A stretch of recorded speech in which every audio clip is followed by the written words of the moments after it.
Good evening. Good evening, all of you amazing, incredible beings of light who are joining us for our One Heart, One Earth Global Healing Summit.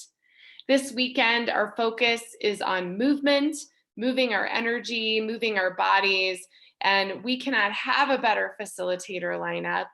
I hope many of you coming in and joining the live stream have been able to join us all throughout the day. We have spent 12 hours together today, 12 hours doing beautiful, incredible practices, breathing practices, meditation practices, fascia practices, Tibetan medicine practices, Akashic record healing. I mean, yoga therapy. I mean, it's just been an incredible, incredible day. So thank you to everyone who's joining and who's joining in on the live, and for everyone who watches the replays later. If you'd like to register for One Heart, One Earth, not just for the summit now, but for the summits to come, as well as our One Heart, One Earth collaborative, you can go to oneheartoneearth.net and join the network. If you are an artist, a photographer, a writer, another facilitator, a light worker, a practitioner of any kind, you can go to the submissions page on the contact page of oneheartoneearth.net and shoot us an email if you'd like to participate in any of our future summits and collaborations and retreats and all of these incredible things that are coming up. My name is Lisa Gunshore, and I am your host for this summit. I am a trance channel and a functional Ayurveda practitioner. I've written a book called Enlightenment Pie, Healing Through Spiritual Practice, that's been published through Balboa Press. And if you want more information about me, you can go to Lisa M for Marie. Very nice, considering we're about to talk about messages from Mary, but it's lisamgunshore.com. And I'm really honored and excited to introduce our last guest of today, Janet Rose. Welcome. I'm so happy to have you here. I am so pleased to be here. Thank you so much for inviting me to be a part of this. Oh, you're so welcome. I cannot wait for your talk, and I am going to let you take it away. Okay, great.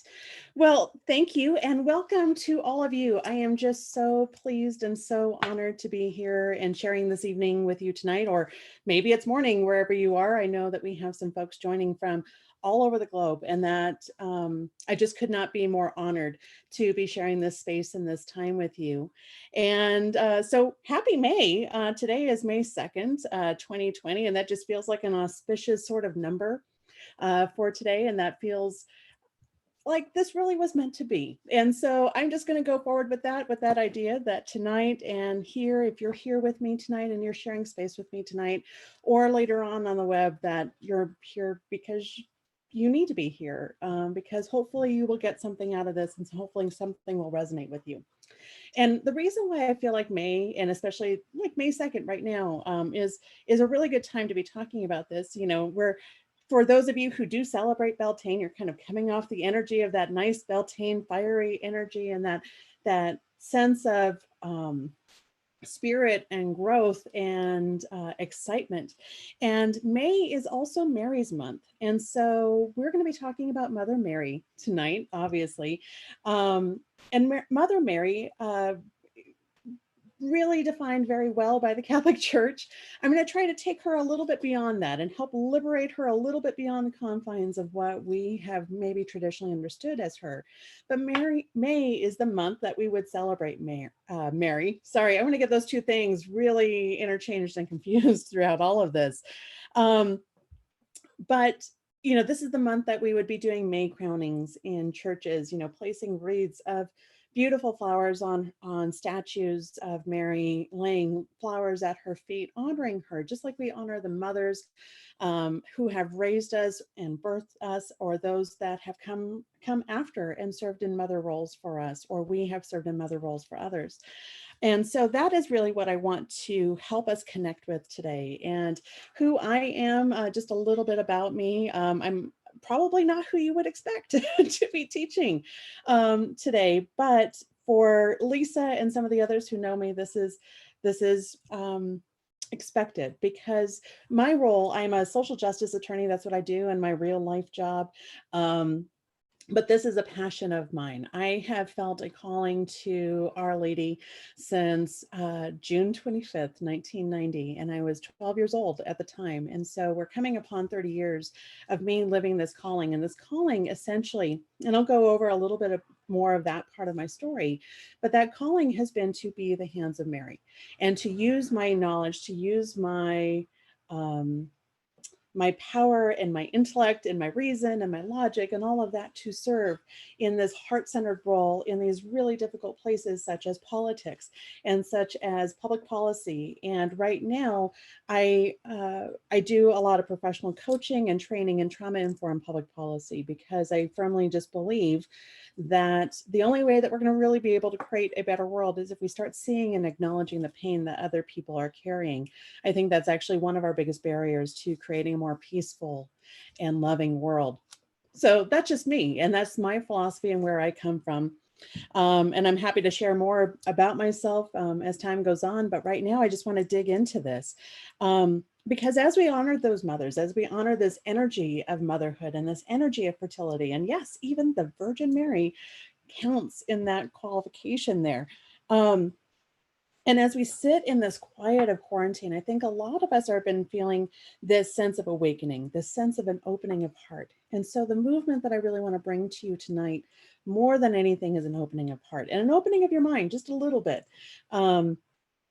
Because we're going to be talking a little bit more about Mary and what she symbolizes.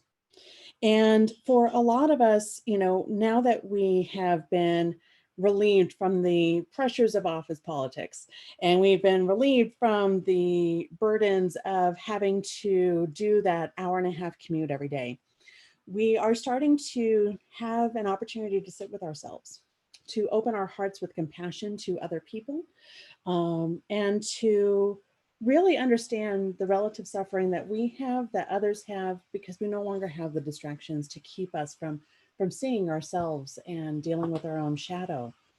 And we are being called, I think so many of us right now, and Lisa would attest to this as well, so many of us are being called to be testaments of love, to be living examples of love out there. And for me, being a living example of Mary's love, especially in the world of politics, especially in the world of law, especially in the world of public policy and human services and homelessness policy, that's been my calling for a very long time. And that's what I've been working toward. And now I'm taking this step and I'm following these signs because back in 1990, I saw something in Medjugorje, Yugoslavia, Medjugorje, it's now Bosnia. 6 children were seeing Mary every single day from 1981. And many of those 6 children, have their visions have ended at this point, but a lot of them are getting monthly messages or birthday messages. And that was something I grew up in a Catholic household. I grew up in a Catholic and humanist household. And by humanist, I mean, I call Rocky Mountain skeptic, maybe is what I would call it. And but it was also based in Quaker, and it was based in Unitarian, and it had some ideals of every human is valuable. And that's how I grew up. And I grew up with a strict Mexican Catholic home as well. And so I was a beautiful blend of these 2 very different, very diverse viewpoints. And when we went to Medjugorje in 1990, we were following my mom on a pilgrimage that she was going for her own purposes. And my dad was not going to let her go to a communist country by herself. And I wasn't going to let them go without me. So at 12 years old, I traveled internationally to Medjugorje, and there was about 250,000 people there that weekend, maybe 150, maybe 250. I don't know if there's an official count. But I had a very deep and special experience during that time. And essentially, while kneeling on really rocky crags of stone on this hill where Mary first appeared, and during a private prayer group that one of the visionaries was hosting that night on the anniversary, the 9th anniversary of her appearance, I was blessed enough to see the cross disappear where she had first appeared. So they had erected a cross, and I saw it disappear 3 or 4 times, 8 or 9 times. And then finally it disappeared and was replaced by the outline of an image, the outline of a woman. And I started seeing hands emerging from that outline, just starting to visualize in, and started seeing gold as part of the arms. And someone stood up in front of me. It was everyone from all over the world was there. That this person spoke German. There's no way I could get them to sit down. When they finally did sit down, and I'm sobbing and I'm crying because what I had just seen was so miraculous and so beautiful. And so please don't take that away from me. It lit such a passion in my heart that it changed my life. I was not able to see that image ever again. That was the only time I saw that image. But from that point on, I dedicated myself to being the hands of Mary. And whatever that means, I think in my younger days, that meant being kind of a religious warrior, a paladin in some ways, going after the people who are, putting down the church or whatever. And eventually, through my various awakenings over the many, many years that I've been doing this, and the many different teachers and gurus who have given me advice, and I mean by that Catholic priests and bishops, and I also mean Buddhist monks, and I mean philosophy professors, all of these people have contributed to this knowledge and allowed me to see that my yes to serve as the hands of Mary is a yes to dedicate myself and to offer myself in service to the divine will. And that means being able to be that instrument of love and be that catalyst of care. In a lot of official types of settings, I have a talent for law and I have a talent for public policy. But for me, it's about allowing someone to have that other experience of self, to be able to see themselves reflected with love and unconditional care, and to be seen and heard and accepted for exactly who they are. And so my commitment, my answer, my yes, was a commitment to serve as the hands in any situation where I'm called to. Sometimes at great cost, sometimes hopefully never at great cost to anyone else. I would rather suffer that than anyone else. And if that meant I never got married, then so be it. If that meant I never had children, so be it. I was willing to sacrifice anything and everything to serve in this role. And it's not a role of importance. It's a role of work. It's a role of rolling up your sleeves and digging in. And lately it's been a role of being a bridge between the politics and the heaviness and all of these structures that we see just kind of crumbling around us. And I think what many of you are here to get tonight is this sense of awakening, this sense of ascension, the sense of divinity within yourselves. And I am hopeful that my work here on earth until the day I die is to serve as a bridge between those two realities and those two ways of being, because we can't build this here until we really understand what went wrong over here. And so that's really what I am here to try to do. And her promise to me is that I would never be alone. That if I found the courage to stand up when I was called to speak up for those who would be invisible otherwise, to put myself in front of these issues, no matter what cost it was to me, no matter how lonely it would be, that I would never be alone from her. And so that's really what I want to share with you guys. Is it's not about my story. My story, you can take it, you can leave it, you can not believe it. I was raised on science and Star Trek, so I am totally willing to own that this could just be my subconscious playing games with me. But these games are enriching games. At least it's bringing me to a place where I'm dedicating my life to a sense of purpose and a sense of meaning. And so for me, that's really what the story is about. Is the story is about having that personal relationship with Our Lady. And I'm going to call her Our Lady because that's just how I was raised to refer her to her. But she is known to many by many different names, such as Star of the Ocean and Our Lady of Peace, or Queen of Peace, the Mother of God, the Virgin Mary, the Virgin of Guadalupe. And I think what has been lost in some of that is not that dedication. That dedication, those names have been earned and loved. And It's a symbol of love from people from all over the world who connect with this great mother image, because that is who Mary is that she is the embodiment of unconditional love. She is the embodiment of peace. She is the embodiment of that beautiful, precious, tender love that I think all of us want to feel from our earthly mothers, what all of us want to feel from each other, what all of us are afraid that we're not deserving of. And so her story, unfortunately, let me just say, I'm not a scholar. I'm not here to retell her story necessarily, because that has not been my area of study per se. But what I know of her story and what I've been able to find of her story is that ultimately she has been defined and somewhat confined by the way that men have decided to tell her story.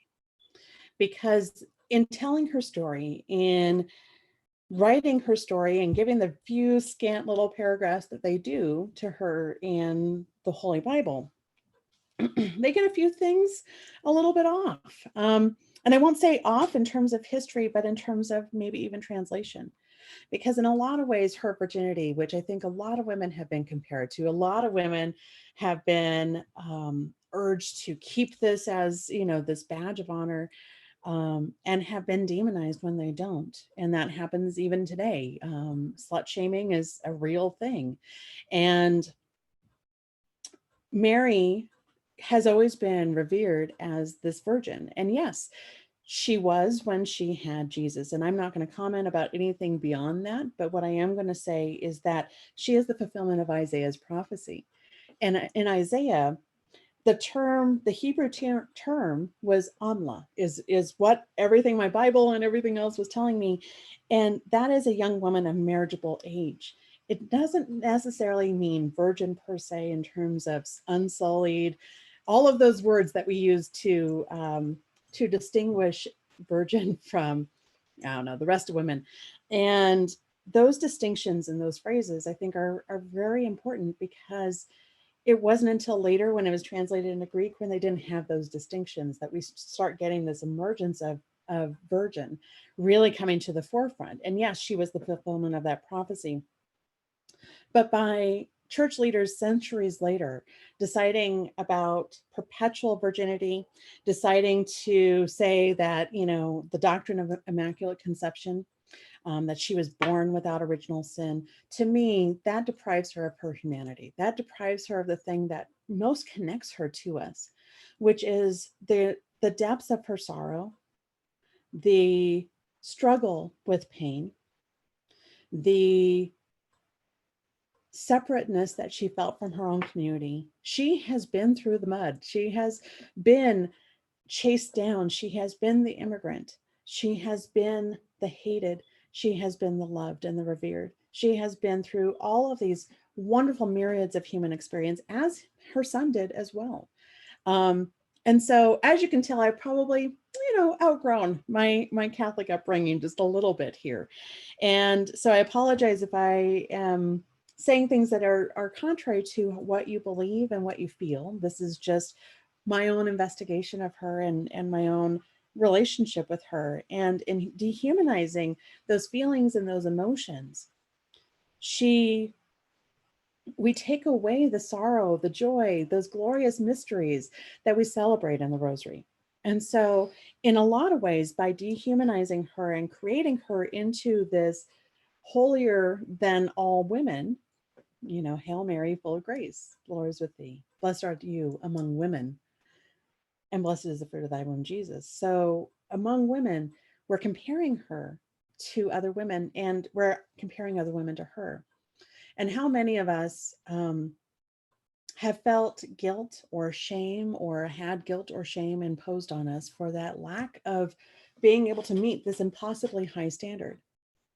And to me, by depriving her of that humanity, by depriving her of that very human experience and saying, well, she was special because God can never come in any vessel that is tainted by sin. And I understand that viewpoint.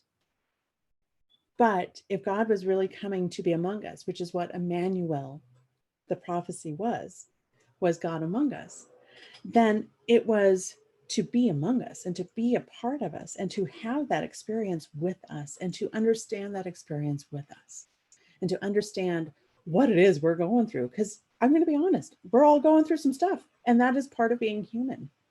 And so in doing so, we cut women off and we contain them and we try to control them and keep them just centered in one little space.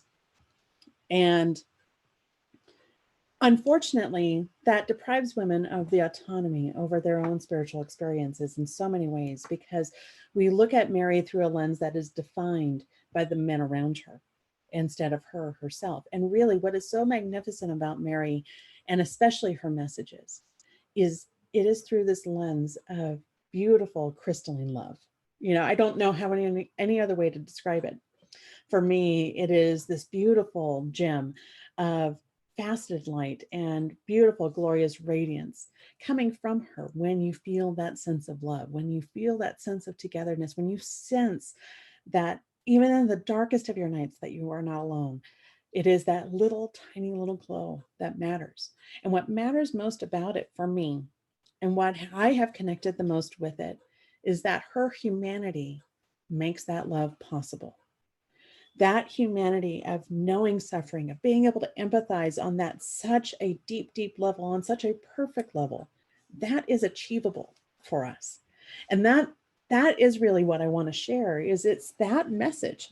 You know, a lot of times when we hear about apparitions and we hear about Mary appearing to people, and let's just take mine for an example. When we hear of people seeing Mary, we think that she's appearing to the purest of the pure, the best of the best, you know, the most holy and the most contrite and penitent people. And it doesn't mean that she's not. It doesn't mean that those people don't have a piety of some kind, but they're human. And I'm human, and you are as well. And what matters is that she serves as a lifeline for us within these Christian-based, Judeo-Christian-based faiths of the divine feminine, allows us to have a small little sliver of connection even to what the divine feminine could feel like, what that heart, what that soul, what that joy, and what that acceptance can really feel like.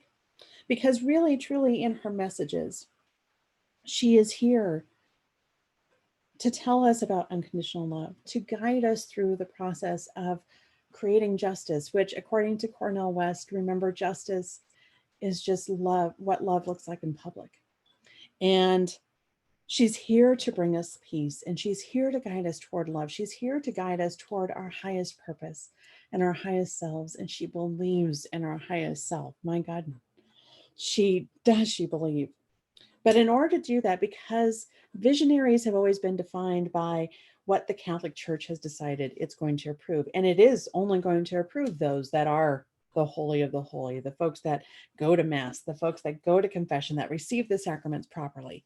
They are going to approve those messages that show fidelity to Catholic teaching. So if Mary appears to Janet Rose and says, hey, I'm part of the divine feminine, they're going to say that wasn't a real vision. And I could kind of agree, because in Catholic law, they're right. It isn't a vision. However, it doesn't mean that that experience wasn't real for me. And it doesn't mean that that experience is not going to bear really wonderful fruit later on, which hopefully will mean I am doing everything that I humanly possibly can to improve the world. Hopefully I am sending out, using that message and using that calling for something good instead of my own self-gain. And it's possible for her to appear to anyone. And really, when she does, she shows up in the most subtle of languages. She may not show up on a mountaintop with hands or with a cross of stars like she did for me, but she may show up in the whisper of someone. She may show up in a stranger who you just randomly meet and gives you that one piece of advice you needed. She might show up in the sound or the smell of home. Either way, she shows up to remind you that you're not alone. And of those messages, all of the times that she has appeared on earth and all of those apparitions where she has been here, if you strip away all that Catholic laden language, because remember, she does need to talk to Catholics as well. She needs to help Catholics get on the right path just as much as she needs to help all the rest of us get on the right path. And I'm not trying to divide us into haves and have-nots or anything like that, because the fact is that Mary is going to appear in the spiritual language of the person that is receiving her. And so for me, that is much more of an archetypal thing, because archetypes, those are those universal ideas that we all share together. We have this archetype of the fool, and it doesn't matter necessarily which culture you grew up in. We all know who we're kind of thinking about and what image comes up when we think of the fool, when we think of these big archetypes. And for her, it's the great mother. It's that great divine mother, that divine feminine love that is just so pure and so full of light. And so really, if you strip away all of that Catholicism from it, which I'll act as translator here, and there's probably better translators out there, and I invite you to share your own interpretations and your own translations here as well. But really, some of the main messages are, and I'm just going to go back to it, you're never alone. In your deepest sorrows, in your greatest successes, she will always, always be there to encourage us and to share with us and to give us the strength that we need to go on. And in my own life, I know what it both feels like to have her there in my darkest moments, to have her holding my hand when I'm standing up and speaking up for something that's right, when it's really scary and it's really risky. But if there's no risk, there's no magic, right? And we have to be her hands, and we have to be her ears, and we have to be her voice, because no matter how many people she appears to, there's always going to be those who don't believe. And it doesn't matter about believing her, it matters about believing and living the message. And so if she is telling us that we are never alone, even in our worst darkness, then we also need to be sharing that message with others, that you are never alone, even in this COVID.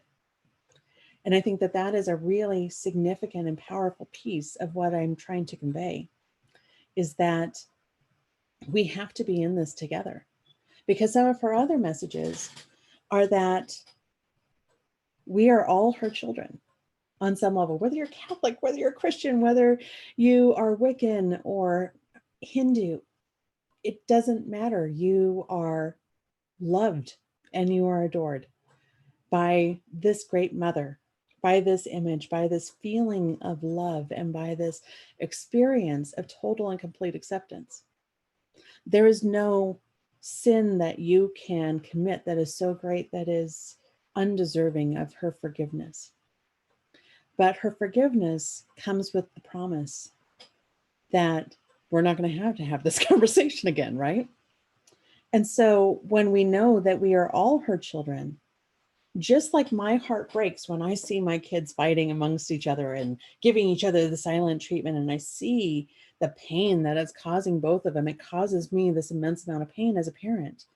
So does she feel when she sees us fighting amongst each other, when she sees us playing these dirty tricks and treating each other with gossip and suspicion and undermining one another and literally harming one another.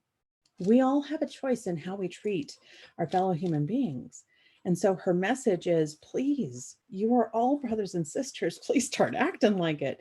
And I don't mean to be so flippant about it, because it is a very strong message of oneness, and it's a very strong message of togetherness. And I will say that having experienced that sense of oneness, you never want to give it up. And once you feel that love and that compersion and that compassion for your fellow human being and that empathy for what they're going through, you start to reevaluate your own actions, and you start to understand, oh my gosh, here's my impact on that person, which leads me into another one of her messages, which is taking responsibility for yourself, your thoughts, your actions, your words. And for a lot of people, they would use the word repent, and they would use the word reconciliation, and they would use the word confession or accountability. And regardless, it's about having that integrity and that honesty of self to look within and really recognize and see how your actions, your beliefs, your words are causing the very harms that you are praying to her to save. And in a lot of ways, sometimes when you are praying to her, sometimes when you call out to her in the middle of the night, she will wrap you up in her embrace, but she'll say, you got to make it right. Because in the end, that's what it comes down to, is that so long as we are being honest with ourselves and we are being clear with ourselves about our intentions and our motivations, we can encounter the hardest of conflicts and walk out of it with peace. And I say that coming from my legal background. And part of what I don't like about the practice of law is how antagonistic and adversarial it is. Part of what I thought my calling was meant to do for a very long time was to be a mediator. And I was not a bad mediator at all. But what I really was disappointed in when I was a mediator was watching people squabble and hurt each other over something as simple as $80. Where's my $80 of child support? That really, really hurt me to watch that happen, to watch these two people who were both marvelous and amazing parents really just stick on this one issue of $80 instead of going down to the deeper issue of, I just want to know that you respect and hear me. And because in the end, the responsibility that we have in our actions toward others is we need to ensure that we are seeing their humanity, that we are seeing their dignity, that we are giving them space to be accepted and loved. And maybe we are not capable of giving all of that acceptance and all of that love on that purity scale that we rate Mary on, but the least we can do is maybe not add to their burdens, to not make it harder for our brothers and sisters to succeed. And maybe the best thing that we can do for one another is just recognize each other's pain and taking responsibility for our part in creating that pain. What she is calling us to do is inviting us to have a passion for making things right. And I don't mean going and protesting every single thing that you think is wrong, but I mean standing up for that individual who may not be respected at work. And I mean standing up for that group that is not being heard in the debate. And I mean standing up and helping that person who just fell across the street. It's about that call and that courage to do something right and to take responsibility for that. And along with that is the very mindful sacrifice of excess. Because one of the things that we are doing in this world that lives with such gross inequity and such gross inequality is a lot of times we are keeping for ourselves what we could be giving for others. And I mean that in terms of that excess of energy, that excess of resources. I mean that excess of goods and services, that excess of worry. Not that we need to give worry to other people, mind you, but having that purity of heart and mind and body and really understanding what it is we need to survive and what it is we don't. We're getting a very hard lesson in that right now, right?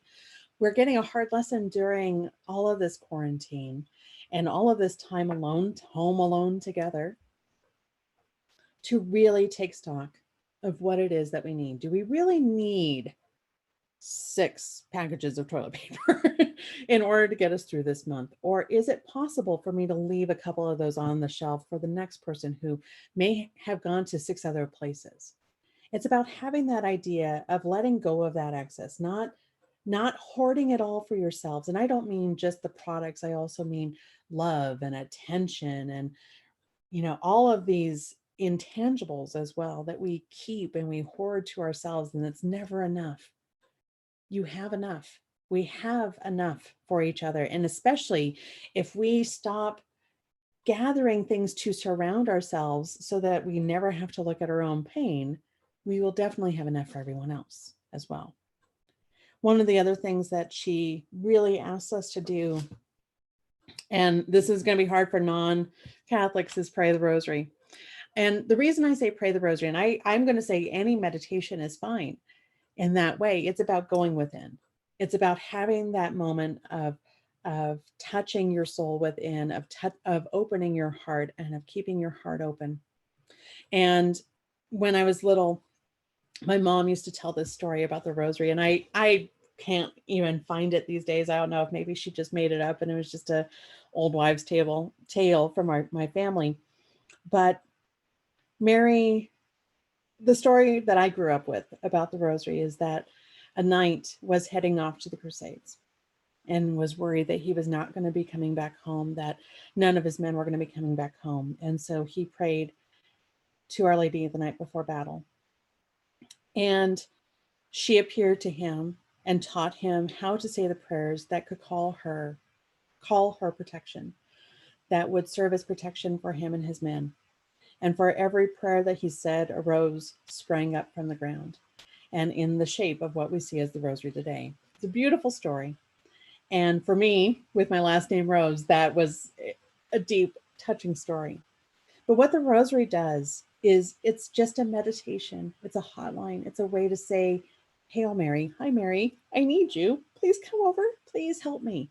And so it's an invitation to her. And so that daily dedication to the rosary that my grandmother has, that my mother has, that all the women, especially in the Latina part of my family, have, is asking for her help every single day. Please be with me every single day. Please watch over me and the people I love every single day. Please help me do the right things every single day. And when you say those prayers with love, and I don't care what those prayers are, it could be the Hail Mary, it could be the prayers that you grew up with in your Baptist church, it could be prayers that spring forth from the soul, but asking her for help is all that she's asking us to do. Because, and I can say this as a parent, when you're a parent, you want your kids, you can't do it for them, right? You can pick them up off the playground, you can dust them off, but you can't help them get along with everybody else. You can't make their decisions for them. You can't decide that they're not going to jump off the top of the slide today. And you have to help them learn their lessons, and you have to help them get back up. And so I'm the parent of a teenager. I can tell you right now, I have a teenager who does not always ask me for help, right? And so as a parent, I have to just be watchful, and I have to wait for him to engage that help from me sometimes, because some of those battles are not mine to fight, they're his to fight. And so more than anything, I need him to ask me for help. And so as a parent, that's what Mary is asking us to do, is just ask me. I don't want to interfere if you got it, if you think you've got it, if you think that this is the wrong path or whatnot. But if you need my help, I am going to be there every single time. She may not show up again the way that you expect her to. It might be the smell of roses. It might be the seeing 11:11 on your clock. Any of those things could be symbols from her. So it's about keeping open. And that's the final piece of her message, is having an open heart, converting your heart and allowing your heart to be open to her and open to the experience of being one with her. And in order to do that, you surrender yourself and your concerns to her as well. It's only when the heart is open and vulnerable that we can really turn our lives and our world around. You have to be able to go through that dark night of the soul to confront the shadows. And you cannot open your heart without confronting your own shadow on some level and embracing it the way that we need her to embrace us. Because in her embrace, when we feel that love, that energy of divine love coming forward in us and coming forward for us, it feels like everything is forgiven. It feels like you have a new life. It feels that release of the shame and the guilt and the hurt and the anger just comes out in this pour of emotion. And that is what she is there to collect. That is what she is there to help us with. Only an open heart will hear the message. And you cannot fully open your heart if you constantly have the shadows caging up around you. And I think that's what has been so difficult for so many during this time, is a lot of us are having to sit with those shadows. A lot of us are a little afraid of the dark. And she serves at least in my life, as one of those beacons of hope, a lighthouse, calling me home every single time. And the only times that I have not heard her call were the only times that I shut myself off from hearing her call. That was on me. It wasn't a lack of her trying to speak to me. And it was funny, even when I was coming up with this today, and trust me, I had my share of nervousness. This is all really like, this is all Mary driven right now, because if it was left up to me, I would be a nervous wreck right now. But even when I was having that nervous moment earlier and like, oh my gosh, what am I doing? Am I saying the right things? This is not about me. This is about Mary. This is about her. This is about her love. And suddenly Christmas songs started coming on my Pandora or my Spotify. And it was just, at one point, my partner looked at me, he's like, that's Mary. That's Mary reminding you that you're here to celebrate that joy and that humanity. Christmas songs. That's a new one for me. That's a new set of signals for me. Usually when Mary is talking to me and when I feel Mary's presence with me, I smell roses. That was what it was like for the first 15 years.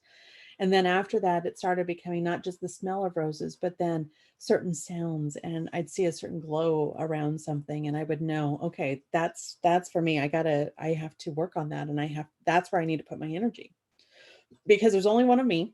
There's only one set of hands here, and I can only serve so many people, and there's only so many things I can do. And so what she is doing when she is calling out to you is that she's giving you that promise that you are not alone. And she is giving you that relief that you too can surrender your concerns to her, and that she will take care of them and she will hold them and she will love them so unconditionally and so perfectly. And so with that, once you strip away all of that dogma and all of that doctrine that frankly is a little too it's a little too conveniently male centric for me personally. What I love about it is the universality of that message. It doesn't matter what faith tradition you come from, that great mother message is the same. And one of the ways in which, especially in her appearances, that I feel that she has given that message, in some very clear ways, is she is a protector and she is a confidant. At the very least, if that's all you walk out of here with, is you have a protector and a confidant on your side. She's in your corner at all times, ready to cheer you on to your highest self, then please let this be that message. Because as a protector, when she appeared to Juan Diego in Mexico in 1531, about 10 years after the Spanish conquest of the Aztecs, he was an Aztec convert. And she appeared to him asking that a shrine be built on this hill that had been reserved previously for the Aztec mother goddess. And in a lot of ways, there are some who would say that that was appropriating that culture. But for me, coming from that Mexican culture, it felt like protection.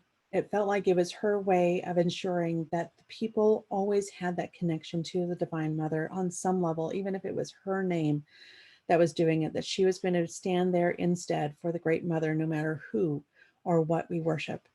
And there's so many faiths who have that connection to the Divine Mother through this very, very simple set of signals. And so what I would like to do with you tonight, before we end here, and I'm sure there are tons of people who have questions, and unfortunately, I'm not looking at those chats right now. But allow me to walk you through just a small encounter with Mary, just to help you visualize just a little bit what it could be like to encounter her, and sharing a little bit of the peace that I have found tonight. So get yourself into a nice, relaxed position. Allow yourself to relax just wherever you are. We're going to take 3 deep cleansing breaths. We're going to come in through our nose.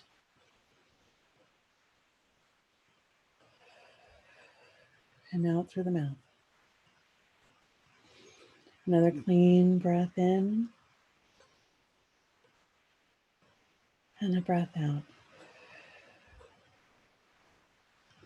And with each breath in, you're calming your mind, you're calming your heart, you're allowing your heart to open. And if you're comfortable, go ahead and close your eyes. You're letting out all of the hurt, all of the stresses of the day. You feel your heartbeat slowing, your body relaxed, and your spirit open. Now take a moment to imagine yourself in a forest, a beautiful, mythical forest full of life and vibrant, beautiful colors. Birds and animals, trees and flowers. And at the edge of that forest is a lake of shimmering light, iridescent, transfixing in all of its brilliant colors. In the distance, a waterfall feeding into the lake with ever-moving energy, dropping into a mist, creating rainbows. Feeling the calm of nature around you, you begin to relax just a little bit more, trusting the world around you, feeling the safety of the earth in this space, feeling the nourishment of your soul. And take a moment to just breathe and just allow yourself to sink, to let gravity hold you.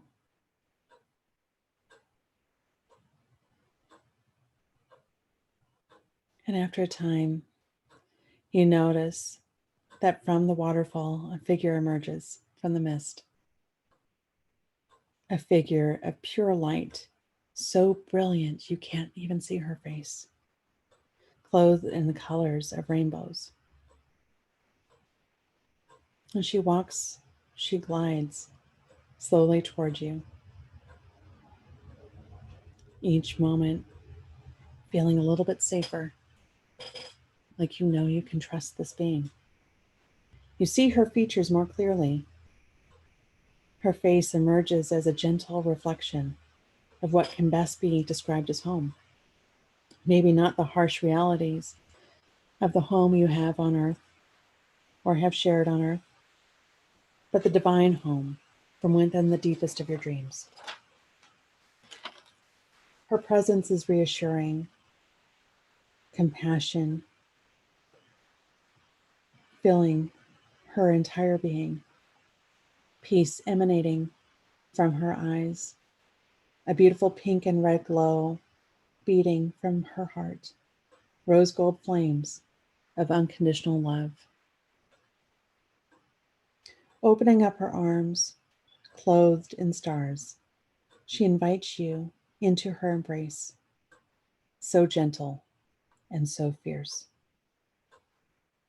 She invites you to surrender your woes into her care, to pour forth your worries into the vessel of her heart, to open yourself to the magnificent healing that is possible in this moment of vulnerability.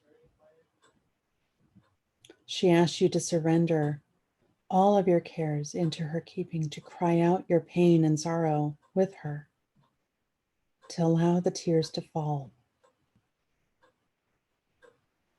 Her embrace reminds you that your pains are hers as well. She has known suffering just like you have. She has known loss and grief just like you have. She has also known unimaginable joy just like you have. And all she wants is for you to hand your cares to her, to allow her to help you, to let out your grief in the intimacy of her heart.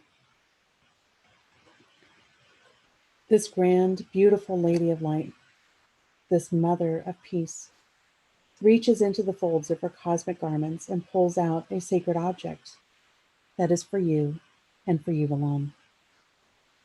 It's a reminder of her promise, of her gentle embrace, of her fierce love for you.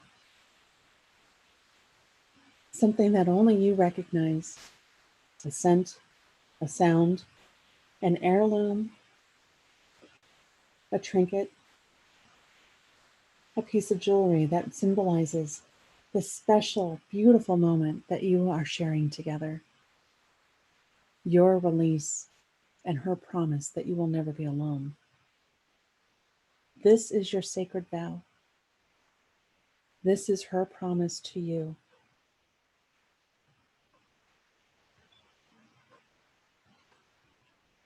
And before she departs, she rests her hand on your sacred symbol,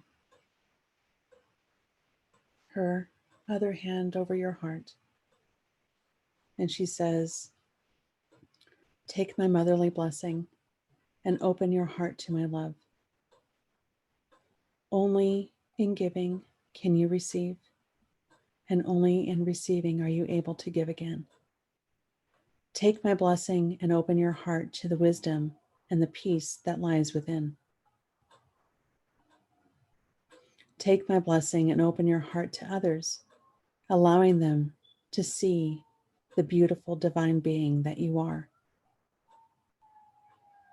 Take my blessing and shine your light in all the corners of your life. And with my blessing, may you live your life as a testament of love, a testament of love for humanity, a testament of love for the universe, a testament of love for me. Allow yourself to be a lighthouse, calling all the rest of my children home to be healed and loved.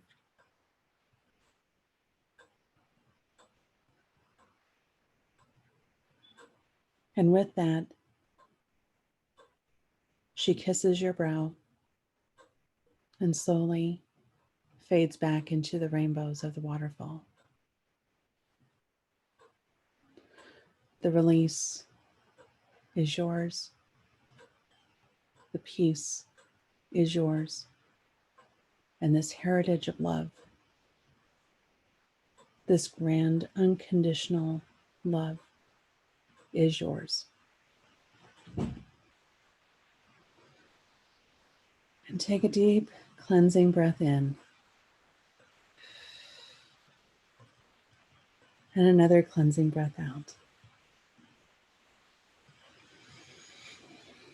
And as you're ready, we are nearing the end of our time together today.